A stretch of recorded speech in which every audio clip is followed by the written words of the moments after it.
Olá! Quando devemos solicitar o depoimento pessoal de um empregado em uma ação trabalhista?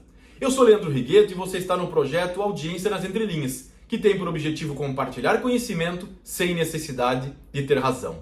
Na hora de solicitar o depoimento do empregado em uma audiência, existem critérios a serem observados pelo advogado? Sim, ao meu ver, 3 detalhes são importantíssimos na hora de decidir se vamos solicitar o depoimento pessoal ou não. O primeiro critério seria analisar o comportamento emocional do empregado. O segundo critério seria analisar o mérito da causa, os pedidos que estão sendo feitos. E o terceiro critério é observar se existirão perguntas que eu já sei a resposta e que possam ser realizadas da maneira técnica na hora do depoimento pessoal. Vamos a um caso prático. Um gerente de uma pizzaria ingressa com uma ação trabalhista solicitando horas extraordinárias.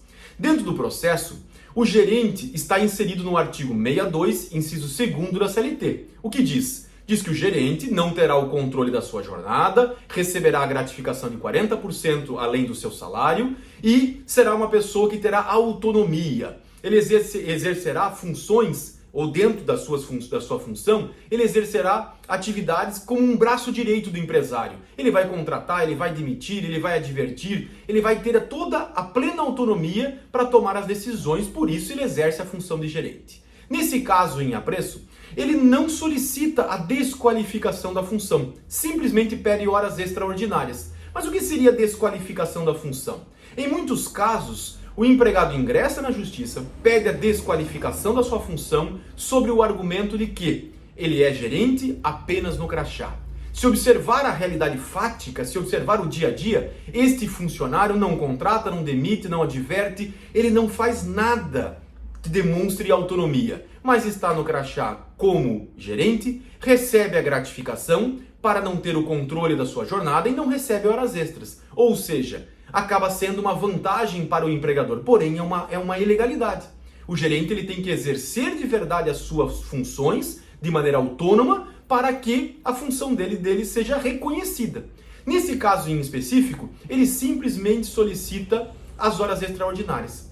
No dia da audiência de instrução, o juiz não quer interrogar ninguém, ou seja, cabem aos advogados escolher se irão solicitar o depoimento pessoal ou não. Neste momento, eu faço a análise da situação. Em primeiro lugar, o comportamento emocional. Como é esse empregado? É uma pessoa que fala bem, que não fala bem, que fica nervosa em uma situação de estresse? E você precisa avaliar todo o comportamento, observando, investigando junto ao empregador, para fazer uma leitura do todo e conseguir chegar a uma conclusão. É uma pessoa que, sob forte pressão, irá se aproximar da verdade?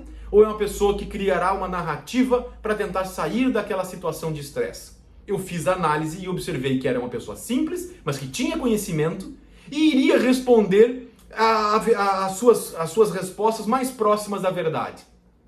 O segundo ponto era observar o mérito da causa. Ele não pedia desqualificação da função, simplesmente as horas extras. E o terceiro requisito é observar as perguntas. Eu posso fazer perguntas que eu já sei a resposta, de maneira técnica, mas como assim?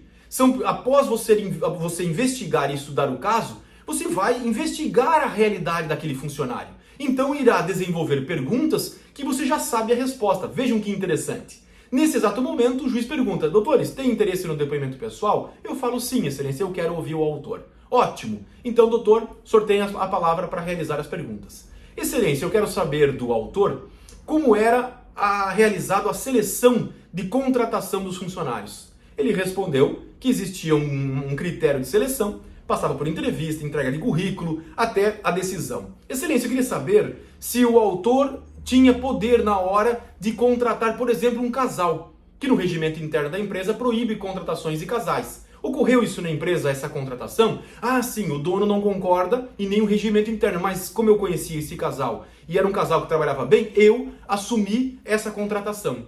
No caso de uma demissão por justa causa, como ocorreu? O senhor precisou pedir autorização ou o senhor conseguiu de imediato tomar a decisão enérgica e demitir por justa causa em caso de um ato de improbidade, o funcionário que tirou dinheiro do caixa sem comunicar? Não, eu tomei a decisão e demiti por justa causa. Olha só que interessante.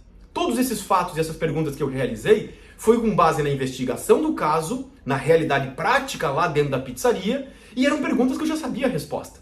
Ou seja, observando o comportamento emocional, observando o pedido, que ele só queria horas extras, e observando as perguntas que eu realizei as perguntas que eu já sabia a resposta, essa linha de raciocínio nesses 3 critérios fizeram com que o autor se aproximasse ao máximo da verdade, respondendo tudo e confirmando que ele era um gerente com autonomia. Quando encerrou o momento do depoimento, o magistrado pergunta: doutores, tem testemunhas a serem ouvidas? As 2 partes disseram que sim, temos testemunhas. O juiz diz: então eu não vou ouvir ninguém, indefiro, eu vou encerrar a audiência aqui, porque o próprio depoimento do autor acabou de confirmar que ele era um gerente, que as funções que a empresa alega como gerente são verdadeiras pelo próprio depoimento, ou seja, a própria confissão do autor, então não há necessidade de ouvir testemunha alguma diante da sua própria confissão, porque, sendo gerente, confirmando as suas atribuições de gerente, não cabe horas extraordinárias. Certo? Espero que tenha sido útil essa dica a vocês, que tenham gostado do episódio e até o próximo vídeo. Um grande abraço.